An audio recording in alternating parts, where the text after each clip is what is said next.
By taking the employee ownership and putting that as shareholders, you're now considering the shareholders still, but the shareholders are the staff. And so give us an example of, your 100-year vision for this business and having it employee owned and how that turns that on its head. So when you're making decisions, if you're making decisions from the boardroom and you're in the boardroom, you're making decisions, you have to think about who the shareholders are and what they want. So the first thing you do is you consider that shareholdership. Now, if you're publicly traded, you have to maintain your dividend payments, because at the end of the day, if you don't have dividend payments, people are going to sell your shares, your share value is going to drop down, and then your company can actually be closed even though it's making profit. You become worthless overnight, effectively. So the concern of the boardroom is always on the shareholders.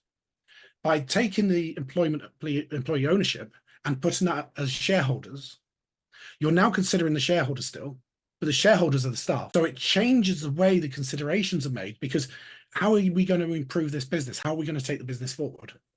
Is now a longer term decision making. So you've instantaneously made it into a long-term decision making.